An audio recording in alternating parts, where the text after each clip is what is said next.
when I started reflecting on the nature of reading and how it might change over 20 years to write the piece for Overland, I found myself having trouble defining what reading actually is. What do we mean? I mean, it might be tempting to think we mean sitting down with a good book and that sort of long, sustained connection with another intelligence that involves.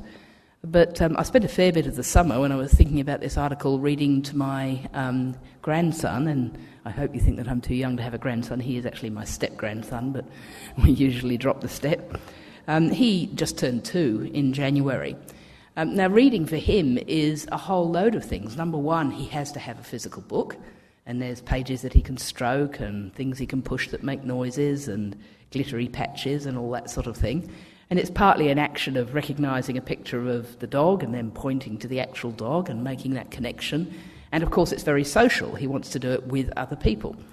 That's reading. And then as I stand here tonight, my 14-year-old daughter, I'm sure, will be both reading and writing on Facebook. 10, 15, 20 years ago, she would probably be on the telephone at this time in the evening, and her parents would be whinging at her about how they could never get hold of the telephone. There wouldn't have been any reading involved in her socialising with her friends. But now it's all about text. Now, so much for the idea that the internet was going to kill reading. In fact, it has imported reading and writing into a much wider range of activities than was ever the case before. Now, do we want to call that reading as well? Well, if you say no, that's not what I mean by reading, then I think you have to explain why. Because what I'm suggesting, of course, is that the technology in that case has changed the nature of what reading does, of how our brain actually interacts with ideas. But that has always been the product of technology, if you think about it. So let's go back and think about how reading developed, because there was certainly a time where pre-literate time, and there was certainly a time not very long ago when most people were not literate. There was a time before the printing press when reading and writing was the preserve largely of men in monasteries, and the materials to read and write, just the paper and the inks and so on, were only available to a very limited number of people. Now, when the printing press was invented, I imagine it would have been both scary and exciting for those men in monasteries, just as we are both scared and excited by the advent of the e-book.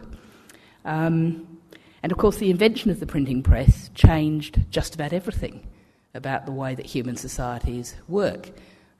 It took some time. It was about 150 years between the invention of the printing press and the growth of the modern newspaper, for example.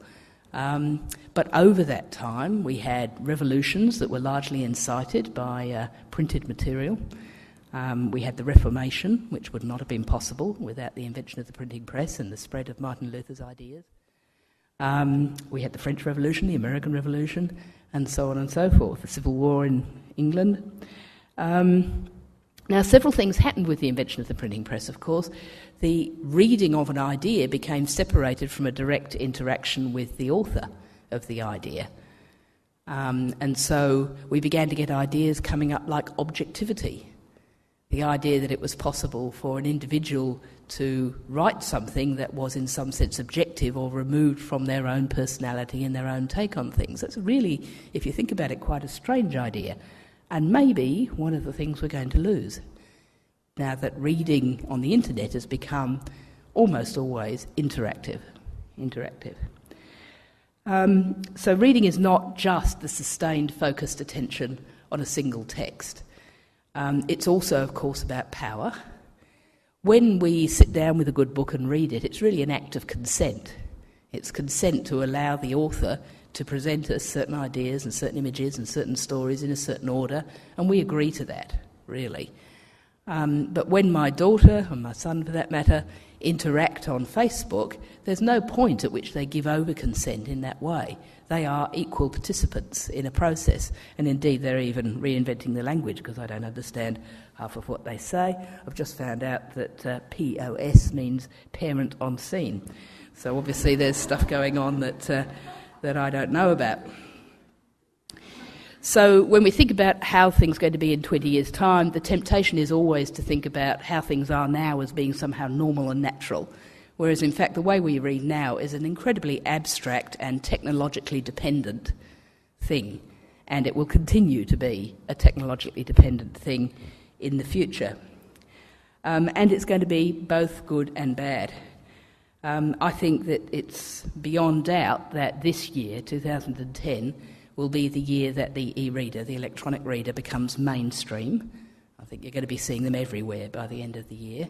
And I suspect that within 5 years, most of our reading will be done on an e-reader. I was reflecting the other day, I was off to work, I had my iPhone, I had my purse, and I had a huge cache of stuff that I had to read, which I was taking on the train.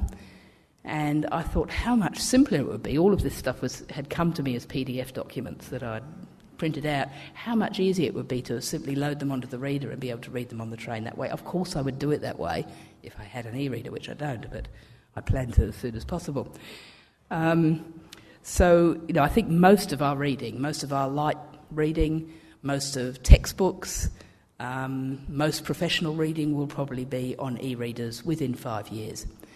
In one sense, that's not a huge change, but of course, as soon as you go digital, you create the opportunities for a whole load of other things, including pictures to be embedded with text, so the act of reading becomes much closer, if you like, to what my grandson does when he reads. It's not only about reading words, it's about pictures, it's about the social experience, it's about the interaction, it's about connecting different ideas in the world.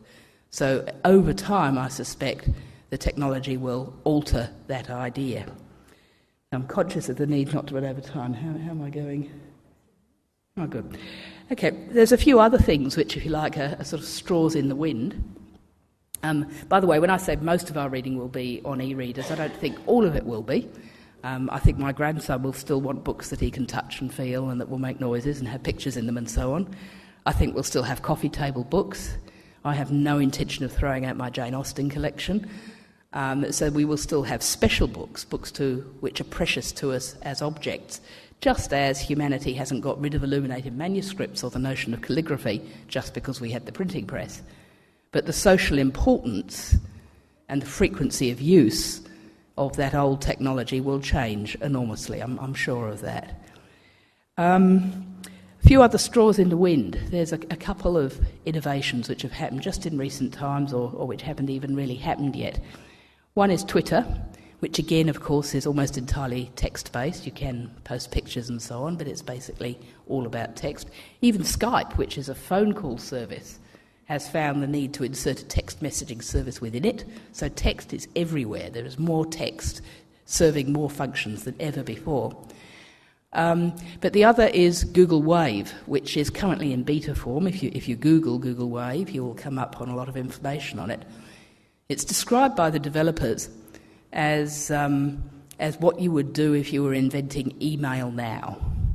Now, I should say, of course, email is now very old technology. It's actually about 40 years old and about 20 years since it became into widespread use. Now, of course, we know that email is really an analogue of what we used to do when we posted letters. It's faster and more efficient in many ways, but it really does the same sort of thing. Likewise, publishing onto a web page in many ways is like broadcasting or publishing used to be. You put something up, lots of people read it. It's the same sort of thing. But what Twitter and Facebook and the other social networking sites do is something different, I think significantly different. It's not one to many, it's many all together, collaborating in real time, socialising in real time, making connections, sharing thoughts in real time. So Google Wave is taking that idea and sort of putting it into email and text messaging, making them all one, with the idea that anybody can start a wave, and I think a wave is actually the right metaphor here. I think it's a brilliant name. You start a thought, other people can come in, contribute their thoughts, the wave builds over time. Anybody can come in at any point and replay the wave so they know how the discussion has gone over time. You can attach documents and video and still photography to your wave and audio. You can follow the wave through putting some of it on a blog. You can link blogs to it. So the wave builds across all these different internet-based media and, of course, eventually dies away. At different times in the progress of that wave, one voice may become dominant for a period. Some voices may be more influential than others, but the whole thing is a collaboration. Now, I suspect if Google Wave, which, as I say, is currently in test form and will probably be released either this year or next in its commercial form, whether it's Google Wave or some other technology, I'm not too concerned about the brand names, it's the functionality I think is interesting, then I think reading is going to become less about that single relationship between author and reader and more about a linking together of vast numbers of people. Now, this is both exciting and frightening. What will it mean? Well, it may well mean that reading becomes less private, or that much of reading becomes less private. It may become much less to do with that act of consent when you give up power to the author for a period. It may be that we lose some of our dark and private spaces, and that creativity becomes less identified with a single artist or a single author and more something that we look to the crowd for, which will be a big shift, and I'm certainly not saying this is all good or all bad, but I think if you look at the history of technological innovation and the way in which it's affected the way we read and we think and we socialise and we form democratic societies and that we understand what it is to be a human being, then we should not underestimate, even within such a short period as 20 years, for the changes in how we read to change who we are. Thank you.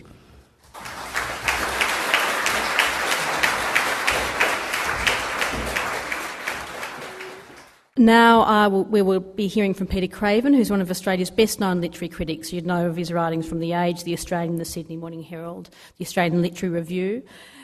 He was also a fellow journal editor many years ago. He and Michael Hayward were the founders of Scripsy, which is when he first sort of launched himself onto the literary stage. Peter Craven.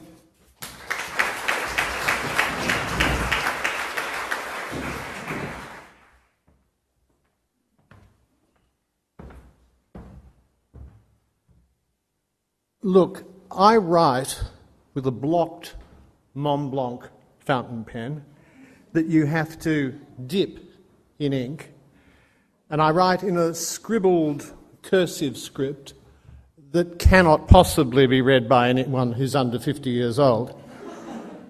I've worked as a literary journalist for decades. I sometimes write upwards of 5,000 words a week, and all of it is transmitted to my employers by computer, but not by me. When it comes to technology, I am a tabula rasa, a blank sheet. I'm not proud of this, how could you be? But I suppose I belong to that tiny group of people which one trusts includes His Holiness the Pope and the Dalai Lama, who have never succumbed to the mudslide of internet porn. And the Dalai Lama went on Twitter yesterday. Oh, terrific. I am registered on Twitter, of course, like every other sane person, but another hand types what hypothetically might go there. Now, what on earth, what in the name of God Almighty would I know about the technological future of the book? Nonetheless, the book is dead strikes me as a pretty preposterous proposition, even if you think, which I'm a bit disinclined to believe, that the text of 100 paper pages or more between covers is on the way out. Books are not just physical objects, and they're not even necessarily things that we take in with our eyes. That's not the way the initial target audience took in Homer and all these wine-dark seas. We know that was a matter of oral composition and oral reception. It's not the way the first audience took in the greatest writer in our tradition, William Shakespeare. And the scripts of Shakespeare, Shakespeare's works, were things he didn't even bother to collect himself. They would have had the status at the time of something venerated but essentially experienced elsewhere, like, I don't know, something between a Robert Altman script and the scripts of The Wire or The Sopranos. I think Don Quixote is probably the first approximation to a novel which had a pan-European audience. And if we're looking at the backstory of new technologies, that was, I think, 160 years after Gutenberg printed his first Bible. And we should remember, when we're thinking about the enthrallment we feel at the net, that the Bible enormously kicked on print technology, because if you had this thing which was a repository of authorised truth, then there had to be something pretty good about the technology that brought it to you. There are all sorts of analogies there, extending, I think, to Wikipedia, to Facebook and all the rest of it. But I think we need to separate the idea of the artistic work made up of words from the form in which we experience it. Dickens, the most influential English language writer before the 20th century, after Shakespeare, was after all read in family groups, essentially, like a great long radio mini-series, initially published serially in magazines and then initially experienced read aloud. Okay, let's jump to the present and be optimistic about aspects of the new technology. In the last week or two, I would have downloaded a couple of things. Just the other night, when I say I, it was downloaded for me, the first 5,000 words of the book by the political editor of the London Observer, who is dumping poor old Gordon Brown in it by suggesting that he's a bully because he loses it with his colleagues, an almost unprecedented act of perfidy on the part of a political leader. The other thing I've downloaded is the first chapter of Ian McEwan's Solar, which is available on the net. Now, both of those books, both the book about Brown and the Ian McEwan novel, will be sent to me by publishers because I'm a professional freeloader, but the existence of the internet meant that I could preview them for myself. Among its manifold barbarities, of which Wikipedia, has a prime place, any journalist who's ever had an editor consult Wikipedia about a famous name, famous not to that editor, has come to hate Wikipedia. I once had a very distinguished Murdoch flagship, which you couldn't possibly guess at, refer to the greatest actress of the Italian cinema, Anna Magnani, as a cabaret artist, because Wikipedia happened to highlight the fact that she'd done cabaret as a young girl in the first par of its entry. But nonetheless, isn't it wonderful that, you could look up a Trollope novel or Calderon's Life is a Dream, one of the great masterpieces of the Spanish stage, and find a translation just sitting there out of copyright because of the good offices of the Gutenberg project people. You can also find the greatest of all encyclopedias, which is the 1911 edition of the Britannica, with entries by the likes of G.K. Chesterton. If you wonder how up-to-date it would be, and of course it is not, nevertheless in 1911 it had entries on both Ned Kelly and Oscar Wilde, who were rather recent memories. Now we come to the question of how the new technology is likely to gut the world we presently have in literary terms. What's going to happen? What's going to happen when you can... I mean, we know what's going to happen to a national publishing industry if you can get a handsome hardback, say, of the new McEwan novel Solar, sent to you by Amazon in hardback for not much more than the price of the Australian trade paperback, which will turn yellow and fall to bits in a year or two. Now, that's a worry to Australian publishers, but think of the accelerated enormity of the worry when I think it's now 5% of the American book reading market is reading downloads. It was nothing 2 years ago. Now, if the download of the books, whether to iPad or Kindle or whatever, obviously it's going to be cheaper, whether it's tagged at $20 American or $10 American. Now, everyone knows, and the experts in the field who I talked to today said, of course the evil young kids will work out ways of decrypting that technology. It is logically impossible to think that they wouldn't. Now, the possibility, the horrible possibility for the industry is that this would leave books and all its attendant children, like literature, in as naked and vulnerable position, if not much worse, than what happened to the music industry. Do you remember a few years ago, I think Placido Domingo did the last studio opera recording commissioned by EMI. Cost them a vast amount of money, and they said, in future we're going to do nothing but DVDs of live performances. And everyone thought, well, you know, opera, museum, culture.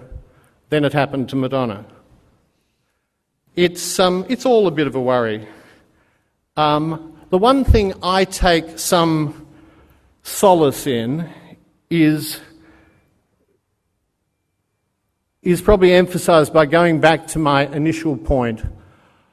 A work of literature, which is the book in the highest Platonic sense, is not a physical object. It's not even something you have to read squinnyingly, looking at the screen with your eyes or any other way. It's simply an order of words. The greatest epic poem in our tradition, Paradise Lost, after all, was written by a blind man. One of the great figures in international postmodernism is Borges, who was more or less blind. The thing I'd like to put my faith in terms of a technological future is actually the spoken word recording. You know, for $15 or so, you can download 30 hours, a complete reading of Anna Karenina from iTunes. You can get 60 hours of War and Peace, if you like. Now, one of the funny things about listening to literature is that the ear is much more tolerant than the eye. You might have a PhD from the Sorbonne, but you will still find it easier to listen to Proust for an indefinite period of time than you'll find it easier than you would to read it on the page. Now, that's why oral societies could take in all those hexameters in Homer. It's why the groundlings at the Globe, who couldn't even read, could follow Hamlet as easily as we follow Avatar. It's why ploughmen and peasant women could quote reams of the Bible.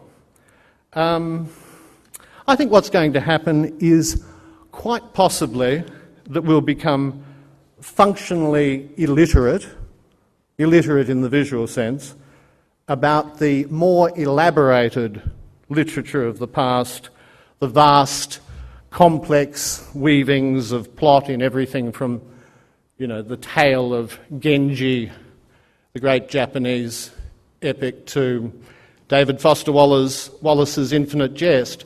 we're going to lose probably our ability to actually look at and translate into something in our heads all that rhythm and cadence and extended syntax. But I don't think that means we have to stop hearing them. After all, it's not that long ago that anyone could read music and play the piano.